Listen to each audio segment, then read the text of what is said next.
HIV మరియు AIDS నివారణకు జిల్లా సమగ్ర వ్యూహం ఆధ్వర్యంలో ప్రజల్లో అవగాహన చైతన్యం కల్పించేందుకు ఈ రోజు వై జంక్షన్ నుంచి ఇస్కాన్ గుడి వరకు 5 కిలోమీటర్ల మారథాన్ జరిగింది.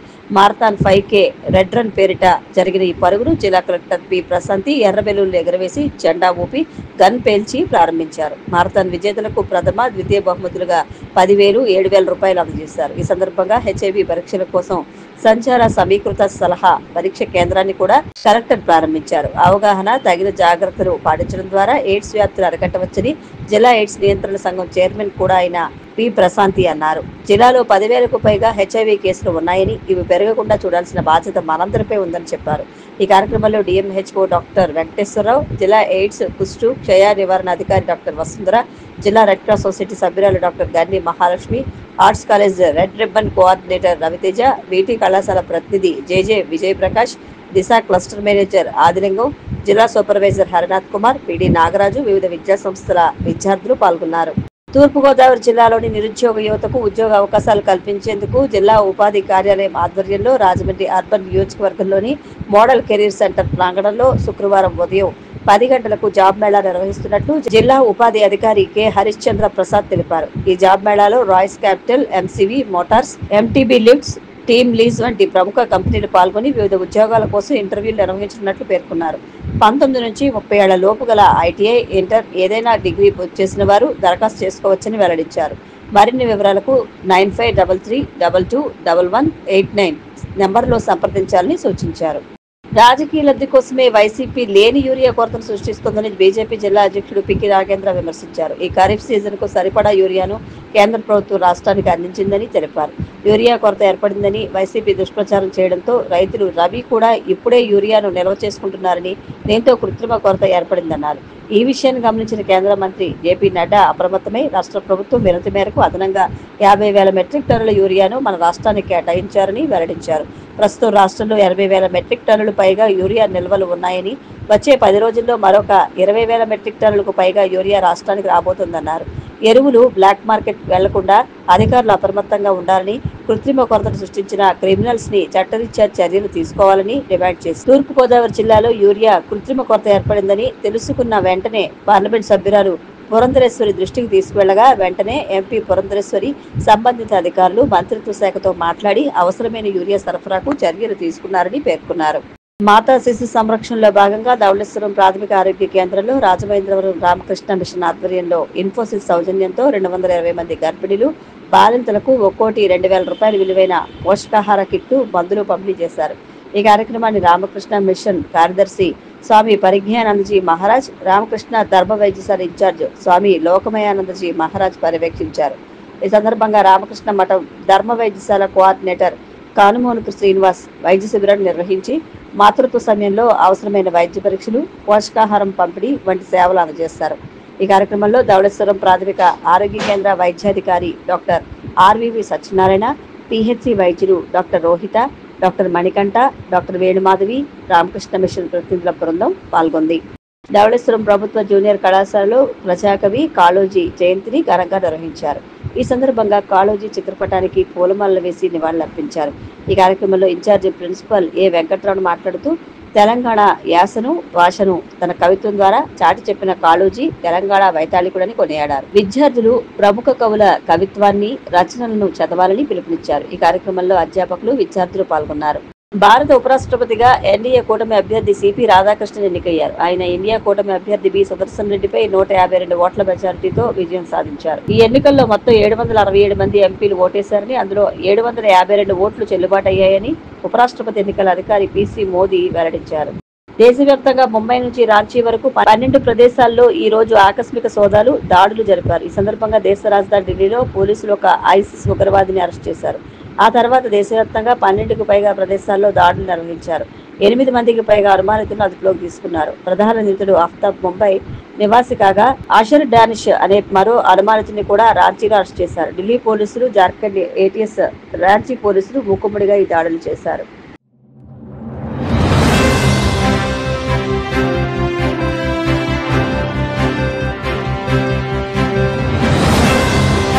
నమస్కారం. సిసిసి డిజిటల్ 230 న్యూస్ బులెటిన్కు స్వాగతం. నేను దేవి. ఈనాటి వార్తలకు ముందుగా ముఖ్యాంశాలు.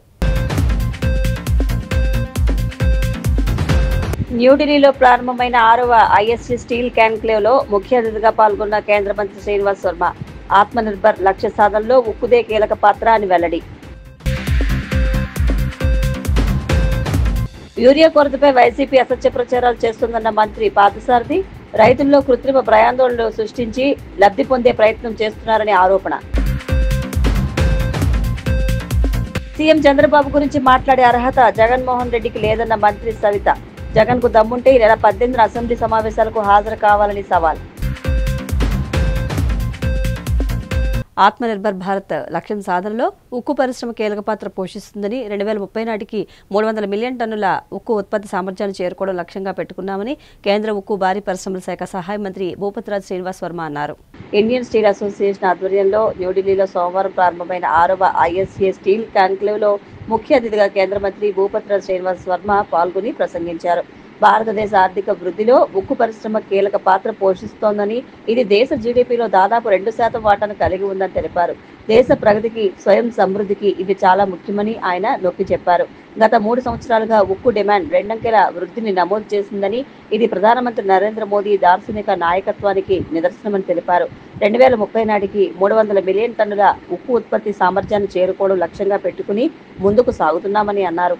ఆంధ్రప్రదేశ్లో అర్సెలర్ మిట్టల్ నిపాన్ స్టీల్ ఉక్కు పరిశ్రమ ఏర్పాటు చేస్తున్నందుకు ఆయన కృతజ్ఞతలు తెలిపారు. Shri HD Kumar Swamiji, Honorable Minister for Steel and Heavy Industries, who could not attend today due to another engagement.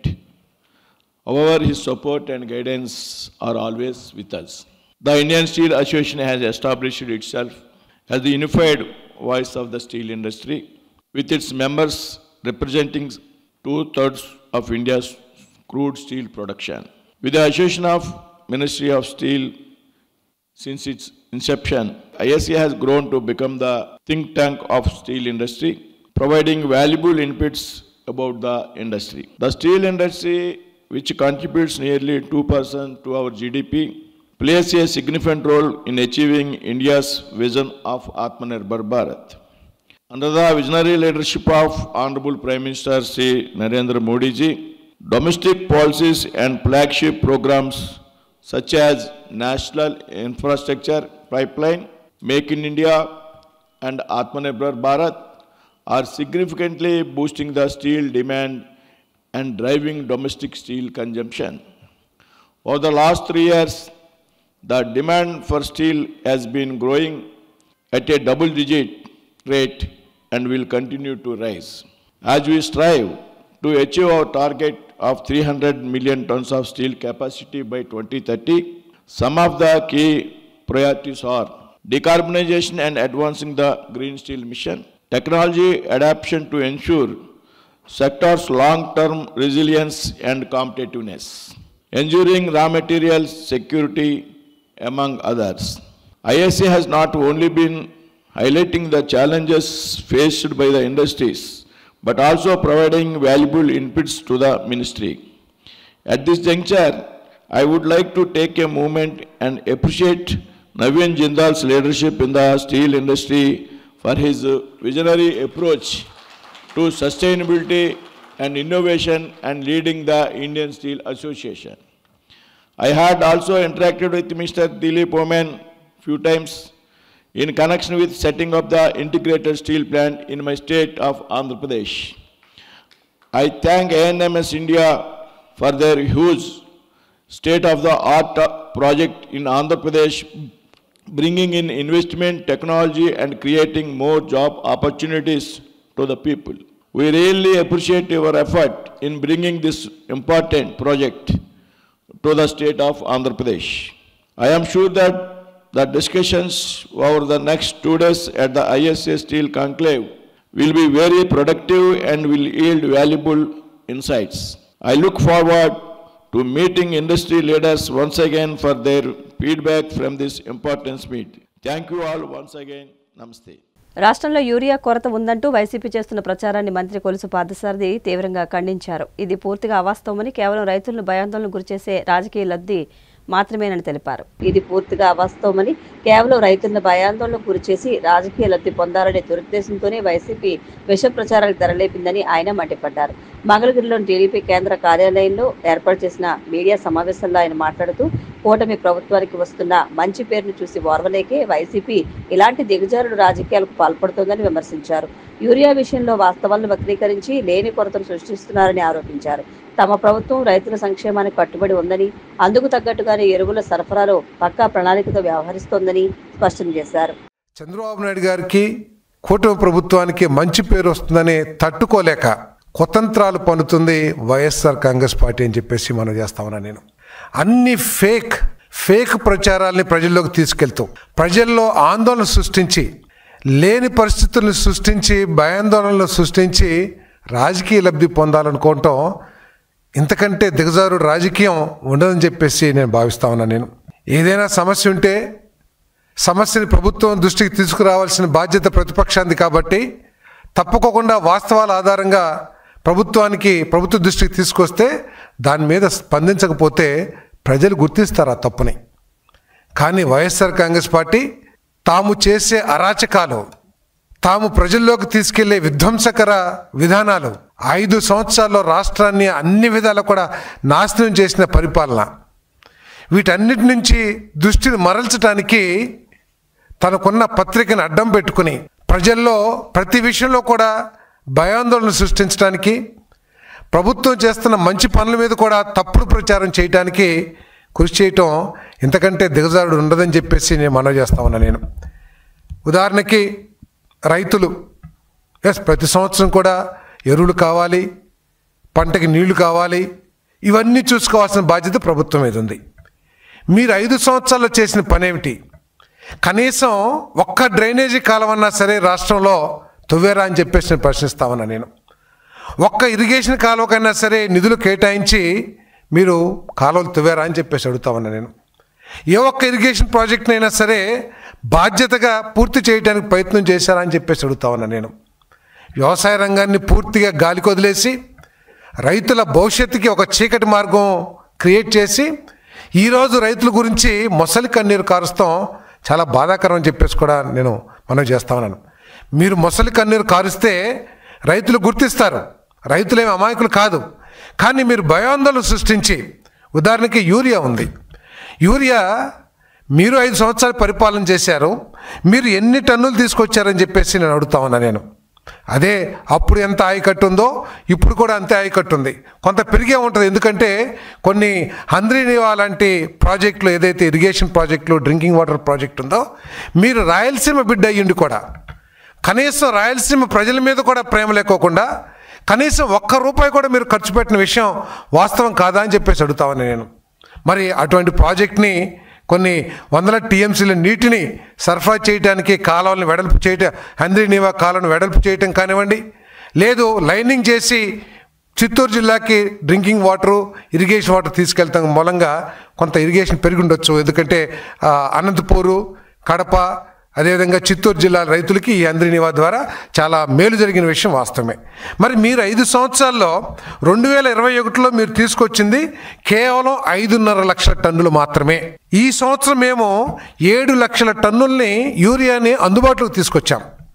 రైతులకి ఎప్పుడైనా సరే వారికి కావాల్సిన యూరియాని మేము సరఫరా చేయడానికి మా డిస్ట్రిబ్యూషన్ వ్యవస్థ ఏదైతే ఉందో, ప్యాక్స్ కానివ్వండి, లేదు కొన్ని చోట రూల్స్ ప్రకారం కేంద్ర ప్రభుత్వం నిబంధించిన రూల్స్ ప్రకారం డీలర్స్ ద్వారా కానివ్వండి, సరఫరా చేయడానికి మేము సిద్ధంగా ఉన్నాం. అంటే మీరు సమాజంలో ఒక భయాందోళన సృష్టించి మీరు రాజకీయ లబ్ధి పొందాలని ప్రయత్నం చేస్తున్నారు. ఇది ఖండించదగ్గ విషయం, ఇది కరెక్ట్ కాదని చెప్పేసి కూడా మనం చేస్తా ఉన్నాను.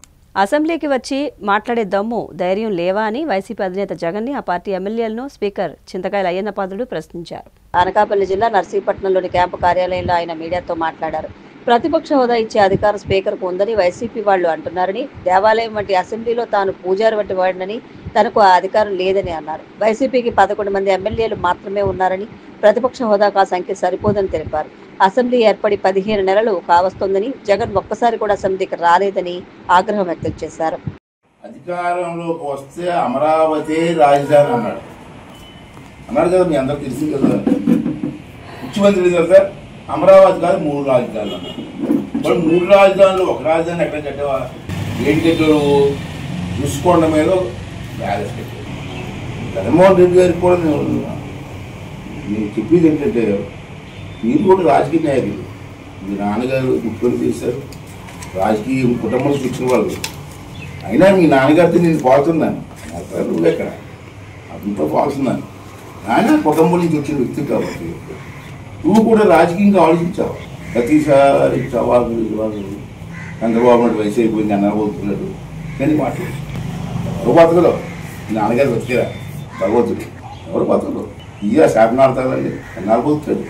నేనే ముఖ్యమంత్రి అంటే చంద్రబాబు నాయుడు ఉంటే ముఖ్యమంత్రి అవుతూ నమ్మకం లేదా, చంద్రబాబు ముసోడు అయిపోయి పోతాడు తప్ప నేనే ముఖ్యమంత్రి అంటాడు. అయ్యో మాట్లాడండి, ఓ రాజకీయ నాయకుడు ముఖ్యమంత్రి చేసిన వ్యక్తి అలా మాట్లాడొచ్చండి. మొన్న సజ్జల రామకృష్ణారెడ్డి గారు ఎవరో ఒక స్టేట్మెంట్ ఇచ్చారు చూశాను.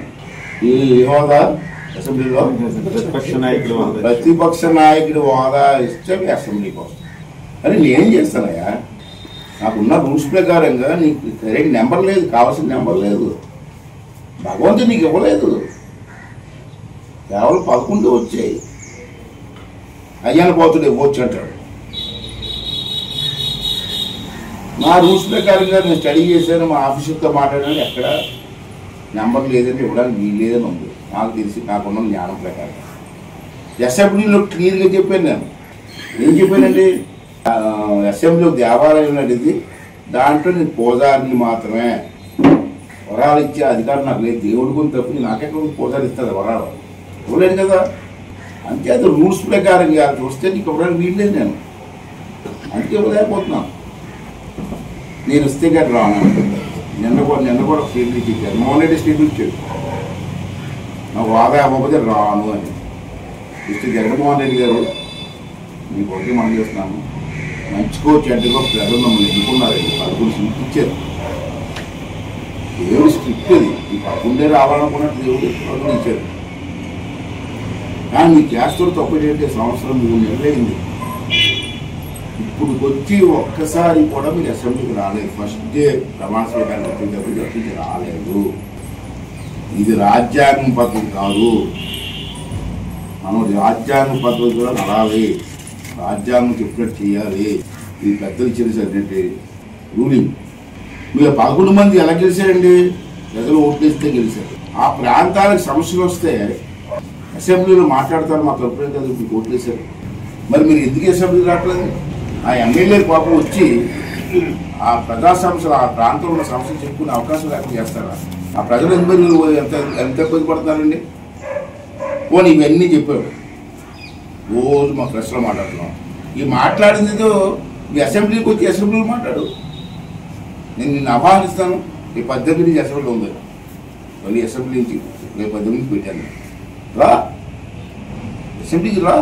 ఈ 11 ఎమ్మెల్యేలు రండి, మీ సమస్యలు మాట్లాడండి, ప్రభుత్వం చేసిన విధానాల గురించి ఏం తప్పులు ఉంటే విమర్శించండి, ఇంకా మంచి సూచనలు చెప్పండి. అంతేగాని దొంగ ప్రెస్ మీట్లు పెట్టి దొంగల చేత మాట్లాడించి, పరిమాణాల చేత మాట్లాడించి, కూతురు మాట్లాడించి ప్రజాస్వామ్యాన్ని అవహేళన చేయొద్దని చెప్పి ఈ సందర్భంగా మీ ద్వారా వారు. ముఖ్యమంత్రి చంద్రబాబు గురించి మాట్లాడే అర్హత జగన్మోహన్ రెడ్డికి లేదని, ఆయన ఆంధ్రప్రదేశ్ ద్రోహి అని మంత్రి సవిత తీవ్రంగా మండిపడ్డారు. అధికారంలో ఉన్న 5 ఏళ్లు రాష్ట్రాన్ని భ్రష్టు పట్టించారని ఎద్దేవా చేశారు. అధికారంలో ఉన్న 5 ఏళ్లు రాష్ట్రాన్ని భ్రష్టు పట్టించి నేడు నీతులు చెబుతున్న జగన్ దమ్ముంటే ఈ నెల 18 అసెంబ్లీ సమావేశాలకు హాజరు కావాలని సవాల్ విసిరారు. రాష్ట్ర వ్యాప్తంగా రైతులకు యూరియాను పుష్కలంగా అందిస్తుంటే కొరత ఉందని వైసీపీ నేతలు అసత్య ప్రచారాలు చేస్తున్నారని మండిపడ్డారు. నిజంగా ప్రజలపై ప్రేమ ఉంటే జగన్ అసెంబ్లీకి వచ్చి కనీసం సొంత నియోజకవర్గం పులివెందుల గురించైనా మాట్లాడాలన్నారు. మామూలుగానే నేను గతంలో కూడా చాలా ప్రెస్ మీట్లో చెప్పాను, డైవర్షన్ పాలిటిక్స్ ఎక్కువ, ఏదో డైవర్ట్ చేస్తే ప్రజలు డైవర్ట్ అవుతారు అనుకుంటున్నారు జగన్మోహన్ రెడ్డి గారు. గతంలో మనం చూసాం, జగన్మోహన్ రెడ్డి గారు పరామర్శించడానికి పోయినప్పుడు సొంత కార్యకర్త చనిపోతే ఈడ్చి పక్కన పడేసిన జగన్మోహన్ రెడ్డి, కార్యకర్తల సమావేశం పెట్టి రపరపా నడికితే తప్పేంటి అని చెప్పిన జగన్మోహన్ రెడ్డి ఈరోజు రైతుల గురించి మాట్లాడతారు, మెడికల్ కాలేజీల గురించి మాట్లాడతారు, యూరియా గురించి మాట్లాడతారు. జగన్మోహన్ రెడ్డి గారు ఆంధ్రప్రదేశ్ ద్రోహి అనే విషయం మీకు తెలియజేస్తాం. మేము కూడా ఉదయంలో చూసాం, ఒక పేపర్ పెట్టుకున్నారు, ఒక మీడియా పెట్టుకున్నారు. ఆ మీడియాలో తప్ప ఏ మీడియాలో కూడా ఏది రాదు. మరి జగన్మోహన్ రెడ్డి గారికి తన పార్టీ ఉనికి కోసం ఈరోజు నేను కూడా చూసా ఎవరు దీనికి కారకులు, దీనికి కారకులు ఎవరు? జగన్మోహన్ రెడ్డి గారిని నేను సూటి ప్రశ్న అడుగుతున్నా. జగన్మోహన్ రెడ్డి గారు చంద్రబాబు నాయుడు గారు గురించి మాట్లాడే అర్హత జగన్మోహన్ రెడ్డి గారికి లేదు. గతంలో ఏదైతే జగన్మోహన్ రెడ్డికి చంద్రబాబు నాయుడు గారు ముఖ్యమంత్రిగా ఉన్నప్పుడే ఆరోగ్య వ్యవస్థ బాగుపడిందన్న విషయాన్ని కూడా మీకు తెలియజేస్తున్నాం. యూనివర్సిటీలు, హెల్త్ యూనివర్సిటీలు తెచ్చింది చంద్రబాబు నాయుడు అన్న నందమూరి తారక రామారావు గారి పేరు మీద చంద్రబాబు నాయుడు గారు తెచ్చారు. 27 మెడికల్ కాలేజీలు తెచ్చిన ఘనత చంద్రబాబు నాయుడు గారు. 5015 సీట్లు తెచ్చిన ఘనత చంద్రబాబు నాయుడు గారు. తల్లి బిడ్డ ఎక్స్ప్రెస్ తెచ్చింది చంద్రబాబు నాయుడు గారు. ఈ రోజు మరి చంద్రబాబు నాయుడు గారు ముఖ్యమంత్రి అయిన తర్వాత కూడా చంద్రబాబు నాయుడు గారి హయాంలో 27 కాలేజీలు తీసుకొచ్చాం, తల్లి బిడ్డ ఎక్స్ప్రెస్ తీసుకొచ్చాం, ఎన్టీఆర్ హెల్త్ యూనివర్సిటీ తీసుకొచ్చింది చంద్రబాబు నాయుడు గారు. మరి ఆరోగ్యశ్రీని బలోపేతం చేసింది చంద్రబాబు నాయుడు గారు. మరి యూనివర్సల్ హెల్త్ స్కీమ్ కింద ఈ రోజు 25 లక్షల వరకు ఈ స్కీమ్ ను అమలు పరుస్తున్నాం.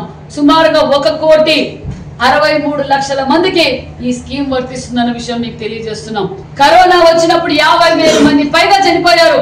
పారాసెటమాల్ ఇస్తే చాలని చెప్పి దులుపుకున్న జగన్మోహన్ రెడ్డి గారు ఈ రోజు ఆరోగ్యం మెడికల్ గురించి మాట్లాడే అర్హతే జగన్మోహన్ రెడ్డి గారికి లేదన్న విషయం మీకు తెలియజేస్తున్నాం. మేము ఏదైతే మా హెల్త్ మినిస్టర్ గారు ఈ రోజు అహర్నిశలు ఈ రాష్ట్రం ఆరోగ్యంగా ఉండాలని ముఖ్యమంత్రి గారి ఆదేశాల మేరకు నరేంద్ర మోడీ గారి ఆశీర్వాదంతో ఈ రోజు ఒక పక్క మన ఆరోగ్య శాఖ మంత్రి సత్యకుమార్ యాదవ్ గారు గతంలోనే చెప్పారు, అసెంబ్లీ సాక్షిగా చెప్పారు, రావయా చర్చిద్దాం, నీ 17 కాలేజీలు ఏ విధంగా అన్యాయగ్రాతం చేసుకున్నావో ఆ 17 మెడికల్ కాలేజీలో కూడా నువ్వు ఏ విధంగా దోచుకున్నావో, ఏ విధంగా ప్రజల్ని ఇబ్బంది పెట్టావో చర్చించడానికి రా అని మా హెల్త్ మినిస్టర్ గారు చెప్పారు. జగన్మోహన్ రెడ్డి గారు అసెంబ్లీకి రారు, విషయాలు మాట్లాడరు. ఏదన్నా ఈ రోజు మేము బహిరంగ సభ పెడుతున్నాం, ఈ రోజు 10వ తారీఖు బహిరంగ సభ పెడుతున్నప్పుడు ఈయన ధర్నాలు నిరసన తెలియజేస్తారు. ఈ రోజు అసెంబ్లీ జరుగుతుంటే, గతంలో అసెంబ్లీ జరుగుతుంటే ఢిల్లీకి పోయి ఆయన ధర్నా చేస్తారు. మేము తెలియజేసేది ఒకటే, మెడికల్ కాలేజ్ కావచ్చు, యూరియా కావచ్చు, రైతుల కావచ్చు, పరిశ్రమల కోసం కావచ్చు, ఏ సబ్జెక్ట్ మీద అయినా జగన్మోహన్ రెడ్డి గారు చర్చించడానికి వస్తే మేము మైక్ ఇవ్వడానికి సిద్ధంగా ఉన్నాం.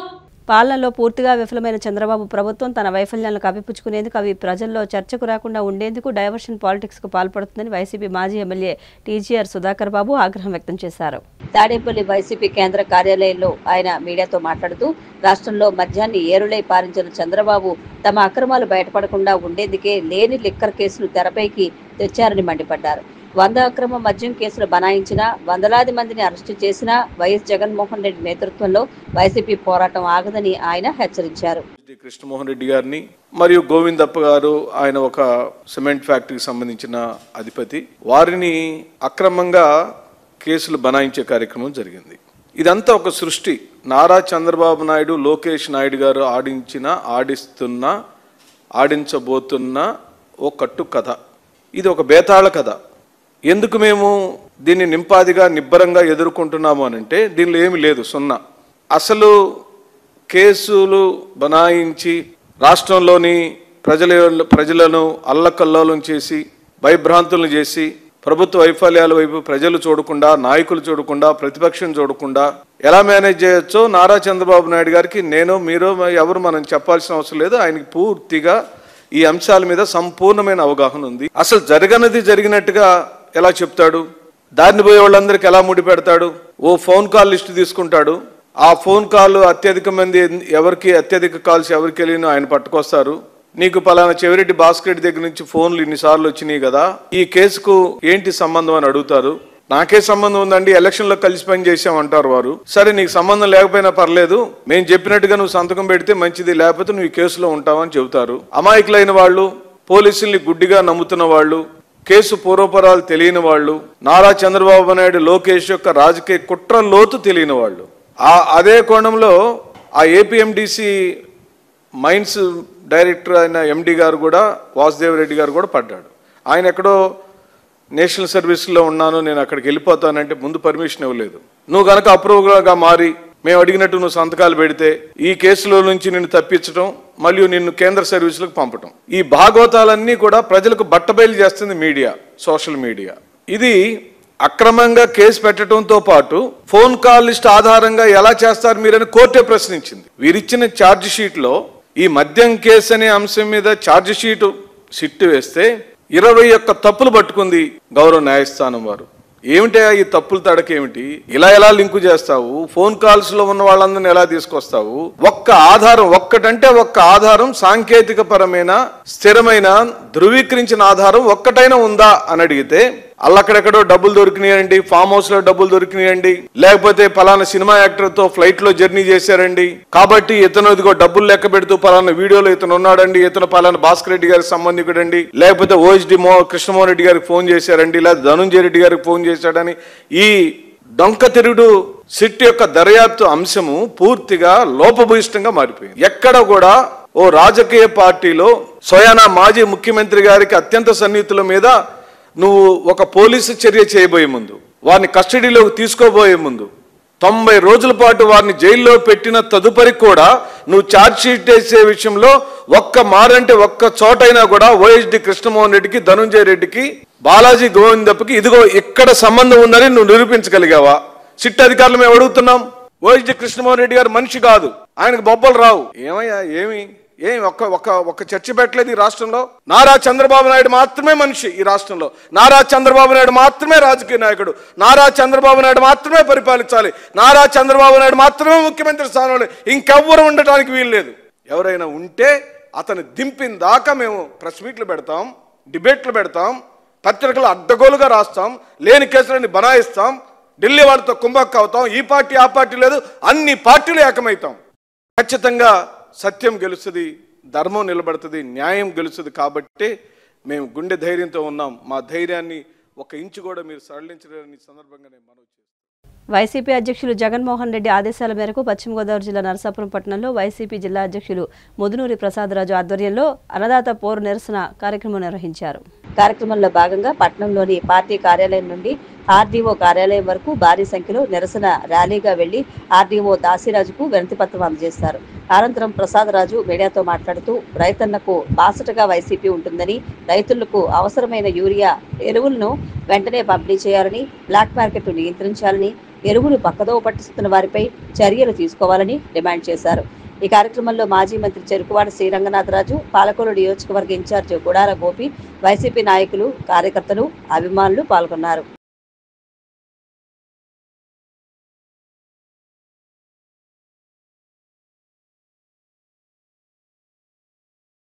ఈ 14 నెలల పరిపాలనలో ఈ ప్రభుత్వం ఒక పక్క రైతుల్ని, ఒక పక్క మహిళల్ని, ఒక పక్క విద్యార్థుల్ని, ఒక పక్క రాష్ట్ర ప్రజానికాన్ని అందరినీ కూడా మోసం చేసి రోడ్డును పడేసినటువంటి పరిస్థితి.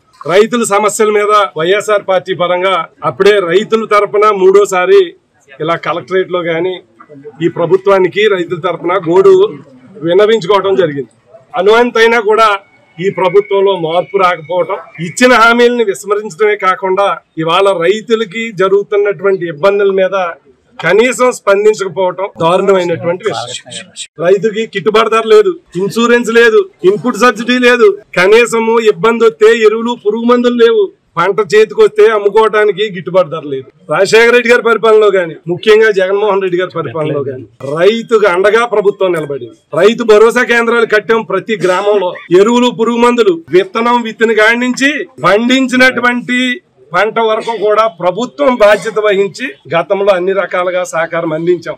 రైతుకి మోసాలు చేసుకోవడానికి, ఉడుపులు ఉడుకోవడానికి ఆ రోజున రైతు భరోసా అందించాం. ఇన్పుట్ సబ్సిడీ ఇచ్చాం. ఏదైనా కెలామిటీస్ వస్తే, ఇబ్బంది వస్తే నష్టపరిహారం అందించాం.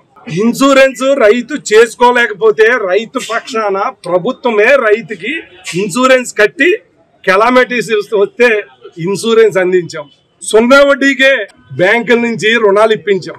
ఉన్నటువంటి రైతుకి ఆనాడు ప్రభుత్వం కట్టేటువంటి ఇన్సూరెన్స్ ఈ రోజున రైతులకి కట్టడం లేదు. దానివల్ల మొన్న మొలకలు వస్తే నష్టపోతే కనీసం ఇన్సూరెన్స్ లేదు, ఇన్పుట్ సబ్సిడీ లేదు. ఈ రోజు వరకు ఇంకా ధాన్యం బకాయిలు పెండింగ్ లో ఉన్నాయి. సరైనటువంటి గిట్టుబాటు ధర లేదు. రైతు భరోసా దగ్గరికి వెళ్తే తాళాలేసి ఉంటాయి. ఆనాడు 10,500 రైతు భరోసా కట్టాం ప్రతి గ్రామంలో కూడా. కానీ ఈ రోజున ఒక్క రైతు భరోసా ఒక్క రైతుకు ఉపయోగపడేటువంటి పరిస్థితి లేదు. ఊడుపులు ఊడిచినటువంటి కొంతమంది కనీసం యూరియా వేసుకోవాలి, మెన్యూరింగ్ చేయాలి, ఎరువులు పురుగు మందులు వెళ్తే ఎక్కడా కూడా లేవు. బ్లాక్ మార్కెట్ ఇవాళ యూరియా బస్తా 270 రూపాయలు ఉండవలసినటువంటి యూరియా బస్తా గవర్నమెంట్ షాపుల్లో లేదు. ఒక రైతు భరోసా కేంద్రంలో కానీ, ఒక సొసైటీలో కానీ, మార్కెట్ యార్డ్లో కానీ అందుబాటులో లేవు. ప్రైవేట్ ఎరువుల షాప్లో బ్లాక్ దొరుకుతున్న 500, 600, 300, 250 పైన రేటు పలుకుతా ఉంది. ఏది గవర్నమెంట్ రేట్ కాకుండా అదనంగా. పైగా ఏదైనా యూరియా బస్తా తీసుకుంటే ఓ పురుగు మందు డబ్బా తీసుకోవాలా, లేదు ఇంకో బస్తా దానికి సహకారంగా తీసుకోవాలి. ఈ రోజున ఏర్పడినటువంటి ప్రభుత్వంలో యూరియా కొరత వచ్చింది. నియోజకవర్గం కానీ, ఆతాన్ నియోజకవర్గం కానీ మునిగిపోతే, నక్కల కాలువకు మునిగిపోతే ఎకరానికి 30 నుంచి 35,000 రూపాయలు ఇన్సూరెన్స్ ఇచ్చేవాళ్ళు. ఈ రోజు గత సంవత్సరం లేదు, ఈ రోజు కూడా మళ్ళీ మునిగిపోయిన అట్లా ఊరికి వెళ్ళలేదు. దురదృష్టం ఏంటంటే నక్కల కాలువ గట్లన్నీ కూడా ఆ రోజు రాజశేఖర రెడ్డి గారు బలపరిస్తే ఈ కూటమి ప్రభుత్వం వచ్చిన తర్వాత ఆ 2 పక్కల గట్టుని సుమారు 10 అడుగులు హైట్ ఉన్న గట్టుని తవ్వేసి ఆ మట్టి అంతా కూడా పాలకొండ మున్సిపాలిటీలో కానీ చుట్టుపక్కల లేఅవుట్లలోకి మన గౌరవ మంత్రి నిమ్మల రామానాయుడు గారు ఇరిగేషన్ మంత్రిగా ఉన్న నియోజకవర్గంలోనే ఆయనకి సరిహద్దు గ్రామాల నుంచి పెద్ద ఎత్తున మట్టి తొలగిపోయి ఈరోజు ఏమాత్రం వర్షం పడినా గట్టు లేక పొలాలన్నీ కూడా మునిగిపోయిన పరిస్థితి. ఈ గట్లన్నీ అయిపోయినాయి. రేపు రాబోయే రోజుల్లో గోదావరి గట్టు కూడా తవ్వేస్తారు. బుర్కాల గట్లు మేజర్ డ్రైన్ అది. సుమారు 5 నియోజకవర్గాల నుంచి వెళ్ళే డ్రైన్ ని గట్లు యథేచ్ఛగా తవ్వేస్తున్నారంటే ఇంక అంతకంటే దారుణం ఏముంది? రైతుల మీద ఎంత శ్రద్ధ ఉందనేది ఈ ప్రభుత్వాన్ని తెలియజేసి ఇప్పటికైనా మేము ప్రభుత్వం దీని మీద దృష్టి పెట్టాలి, రైతులను ఆదుకోవాలని ప్రభుత్వానికి కోరుతున్నాం. తప్పకుండా ఉక్కు కర్మాగారాన్ని పరిరక్షించాలని కోరుతూ విశాఖలో కాంగ్రెస్ శ్రేణులు నిరసనకు దిగాయి. ప్రైవేట్ వ్యక్తులకు కట్టబెట్టకుండా స్టీల్ ప్లాంట్కు పూర్వవైభవాన్ని తీసుకురావాలని డిమాండ్ చేస్తూ విశాఖ జీఎంసీ గాంధీ విగ్రహం వద్ద కాంగ్రెస్ పార్టీ నాయకులు నిరసన తెలిపారు. ప్రైవేట్ వ్యక్తులకు కట్టబెట్టకుండా స్టీల్ ప్లాంట్కు పూర్వవైభవాన్ని తీసుకురావాలని డిమాండ్ చేస్తూ విశాఖ జీవీఎంసీ గాంధీ విగ్రహం వద్ద కాంగ్రెస్ పార్టీ నాయకులు నిరసన తెలిపారు. ఈ సందర్భంగా కేంద్ర మాజీ మంత్రి కిల్లి గురపారాడి మాట్లాడుతూ కేంద్ర ప్రభుత్వ నిర్ణయాన్ని కాంగ్రెస్ పార్టీ పూర్తిగా వ్యతిరేకిస్తుందని, కాంగ్రెస్ పార్టీ హయాంలో ఏర్పాటు చేసిన విశాఖ ఉక్కు కర్మాగారాన్ని కాపాడుకోవడానికి చిత్తశుద్ధితో ఉందన్నారు. ప్రైవేటీకరణ నిర్ణయాన్ని వెనక్కి తీసుకునేలా ప్రభుత్వంపై ఒత్తిడి తెచ్చేందుకు కాంగ్రెస్ సిద్ధంగా ఉందని అన్నారు. కర్మాగారాన్ని నిలబెట్టాలి అని చిత్తశుద్ధి కేంద్రంలో నరేంద్ర మోడీ గారి ప్రభుత్వానికి కనుక ఉన్నట్లయితే ప్రభుత్వాన్ని పునరుద్ధరించాలి అంటే ఖచ్చితంగా తక్షణమే ఆదుకోవాల్సిన అవసరం ఉంది. విశాఖ ఉక్కు కర్మాగారానికి ఈ రోజు ఏదైతే ఏమి లేక విశాఖ ఉక్కు కర్మాగారం నష్టాల ఊబిలో కూడుకుపోయిందో, రిసోర్సెస్ లేవని, క్యాపిటల్ మైన్స్ లేవని, రా మెటీరియల్ సఫిషియెంట్ గా సప్లై చేయటం లేదని వివిధ రకాల కారణాలు చూపించి దీని నష్టాల ఊబిలోకి వీరు పూడ్చారు అని అంటాను. సో వీళ్ళు ఖచ్చితంగా ఇతర సంస్థల నష్టాల ఊబిలోకి వెళ్ళిపోయేటప్పుడు, ఏదైతే వడా టెలిఫోన్ కంపెనీ నష్టాల ఊబిలోకి వెళ్ళిపోయేటప్పుడు ఆ నష్టాన్ని ఈక్విటీ తీసుకుని కేంద్ర ప్రభుత్వం కాపాడటం జరిగింది. అదేవిధంగా ఈ రోజు విశాఖ స్టీల్ ప్లాంట్ 33,000 కోట్ల లాస్ లో ఉంది. దాన్ని ఈక్విటీ కింద తీసుకుని మీరు ఈ ప్లాంట్ ని కాపాడవలసిన అవసరం ఉంది. ఎందుచేతనైతే ప్రైవేట్ వ్యక్తులు, ప్రైవేట్ కంపెనీలకు మీరు ఈరోజు 16 లక్షల కోట్ల రుణమాఫీ చేశారు. ఆ కార్యక్రమం ఇక్కడ ఎందుకు చేయరు? అదేవిధంగా పక్కన నక్కపల్లిలో, అనకాపల్లి జిల్లాలో మిట్టల్ స్టీల్ ప్లాంట్ ఒకటి కట్టేటప్పుడు దానికి ల్యాండ్స్ ఫ్రీగా ఇచ్చారు, క్యాపిటల్ ఫ్రీగా ఇచ్చారు, పోర్ట్ ఫ్రీగా ఇచ్చారు, పవర్ ఫ్రీ ఇచ్చారు, ట్యాక్స్ హాలిడే ఇచ్చారు. అన్ని ఇన్సెంటివ్స్ తో ఈ ప్లాంట్ ని మీరు ఆదుకోవాల్సిన అవసరం ఉందని మేము డిమాండ్ చేస్తా ఉన్నాం. మేము గట్టిగా అడిగినట్టయితే ఏమంటున్నారు? 11,440 కోట్లు ప్యాకేజ్ ఇచ్చామంటున్నారు. ఈ ప్యాకేజ్ ఏదైతే కేంద్ర ప్రభుత్వం ఇచ్చిన ప్యాకేజ్ స్టీల్ ప్లాంట్ అంత్యక్రియలుగానే మాకు అర్థమైంది. ఎందుచేతనంటే ఇటీవల కాలంలో 44 విభాగాలని మీరు ఎక్స్ప్రెషన్ ఆఫ్ ఇంట్రెస్ట్ కింద ఇన్వైట్ చేస్తూ కాంట్రాక్ట్స్ చెప్పడం జరిగింది. ఇది అంత్యక్రియలకు ఇచ్చారని అంటాను. మీరు ఇచ్చి 11,440 కోట్లలో 500 కోట్లు విఆర్ఎస్ కి ఇచ్చారు, 8,000 కోట్లు డెప్ట్ సర్వీసింగ్ కి ఇచ్చారు, పాత బాకీ కింద ఒక 1,500 కోట్లు ఇచ్చారు, 1,200 కోట్లు ఫర్నేస్ రీఓపెనింగ్ అని ఇచ్చారు. సో ఇంక ప్లాంట్ డెవలప్మెంట్ కి ఇచ్చేది మీరు ఎక్కడుంది? సో ఒక పథకం ప్రకారం స్టీల్ ప్లాంట్ నష్టాలు ఊబిలోకి దూర్చి ఏదైతే ఆనాడు రైతులు 22,000 ఎకరాలు భూములు ఇచ్చారో ఆ భూములు మీరు హిందుస్థాన్ జింక్ మాదిరిగానే, హిందుస్థాన్ జింక్ మాదిరి వేదాంత కప్ చెప్పింది ఎవరండి? కేంద్ర ప్రభుత్వం, నరేంద్ర మోడీ గారి ప్రభుత్వం కాదా? ఈ రోజు 8,000 మంది కార్మికులు వీధి బారిన పడ్డారు. అక్కడ రియల్ ఎస్టేట్ వ్యాపారం చేసుకుంటున్నారు వేదాంత గ్రూప్ వాళ్ళు.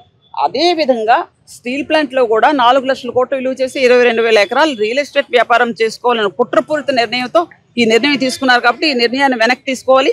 ప్రధానంగా మా డిమాండ్ కాంగ్రెస్ పార్టీ నుంచి మీరు విధుల్లోంచి తీసేసిన 5,000 మంది కార్మికులను మరలా రిక్రూట్ చేయాలి. ప్రైవేటైజేషన్ నిర్ణయాన్ని ఆపాలి. కేంద్ర కేబినెట్ లో తీసుకున్న నిర్ణయాన్ని వెనక్కి తీసుకోవాలని మేము కాంగ్రెస్ పార్టీ తరఫున డిమాండ్ చేస్తాం. విశాఖ ఉక్కు ప్రైవేటీకరణ చేస్తాము అని చెప్పి కేంద్ర ప్రభుత్వం నిర్ణయం తీసుకున్నప్పటి నుంచి ఇమీడియట్గా కార్మికులు 2,000 మంది ఢిల్లీలో జంతర్ మంతర్ దగ్గర ధర్నా చేయడానికి విచ్చేసినప్పటి నుంచి అప్పుడు ఉన్నటువంటి మాకు మాజీ లేబర్ మినిస్టర్ కె సురేష్ గారు వచ్చి సంఘీభావం తెలియజేయటం, అదేవిధంగా వివిధ దఫాలలో అంటే భారత్ జోడో యాత్రలో రాహుల్ గాంధీ గారు స్వయంగా ఈ కార్మిక సంఘాల నేతలందరితో మాట్లాడటం, జైరాం రమేష్ గారు కానీ దిగ్విజయ్ సింగ్ గారు కానీ అందరూ కూడా మేము మీ వెంట ఉన్నాము, ఎట్టి పరిస్థితుల్లో ఒప్పుకుని తీరేది లేదు అని చెప్పి హామీ ఇవ్వటం, ఆ తర్వాత అనేక సందర్భాల్లో ప్రతి ఒక్క అంశం పైన కూడా మీరు పోరాటం చేస్తున్నప్పుడు స్వయంగా రాహుల్ గాంధీ గారే ఎన్నికల ముందు తెలంగాణ ముఖ్యమంత్రి రేవంత్ రెడ్డి గారిని ఇక్కడికి పంపించడం జరిగింది మీకు మద్దతుగా. అయినా సరే ఈ కేంద్ర రాష్ట్ర ప్రభుత్వాలు ఎవరు అధికారంలో ఉన్నా సరే వీళ్ళు బీజేపీతో పొత్తులు పెట్టుకుని మనకు అన్యాయం చేస్తూ ఉన్నారు. 32 మంది ప్రాణ త్యాగాలని ఈ రోజున అవహేళన చేస్తూ ఇటువంటి కార్యక్రమానికి ఒడిగట్టడం జరిగింది. వీటన్నిటిని అడ్డుకోవటానికి ఎప్పుడు మీ వెంట ఉండటానికి కాంగ్రెస్ పార్టీ సిద్ధంగా ఉంటుంది అని చెప్పి మరొకసారి హామీ ఇస్తూ రీసెంట్గా 42 డిపార్ట్మెంట్స్కి జీవోలు ఇచ్చినప్పుడు ఇమీడియట్గా కేంద్ర మాజీ మంత్రి వర్యులు కిల్లి కృపారాణి గారు స్వయంగా ఏదో ఒకటి చేయాలి, మనం కాంగ్రెస్ పార్టీ దీని బాధ్యత వహించాలి, ఇమీడియట్గా బీజేపీకి ఎదురొడ్డి పోరాడగలిగింది ఒక కాంగ్రెస్ పార్టీ మాత్రమే. వార్తలు ముగించే ముందు ముఖ్యాంశాలు మరొకసారి. న్యూఢిల్లీలో ప్రారంభమైన 6వ ఐఎస్సీ స్టీల్ కాన్క్లేవ్లో ముఖ్య అతిథిగా పాల్గొన్న కేంద్ర మంత్రి శ్రీనివాస్ వర్మ ఆత్మనిర్భర్ లక్ష్య సాధనలో ఉక్కుదే కీలక పాత్ర అని వెల్లడి. యూరియా కొరతపై వైసీపీ అసత్య ప్రచారాలు చేస్తుందన్న మంత్రి పార్థసారథి, రైతుల్లో కృత్రిమ భయాందోళనలు సృష్టించి లబ్ధి పొందే ప్రయత్నం చేస్తున్నారని ఆరోపణ. సీఎం చంద్రబాబు గురించి మాట్లాడే అర్హత జగన్మోహన్ రెడ్డికి లేదన్న మంత్రి సవిత, జగన్ కు దమ్ముంటే ఈ నెల 18న అసెంబ్లీ సమావేశాలకు హాజరు కావాలని సవాల్. CCC డిజిటల్ 230 న్యూస్ బులెటిన్ ఇంతటితో సమాప్తం. నమస్కారం.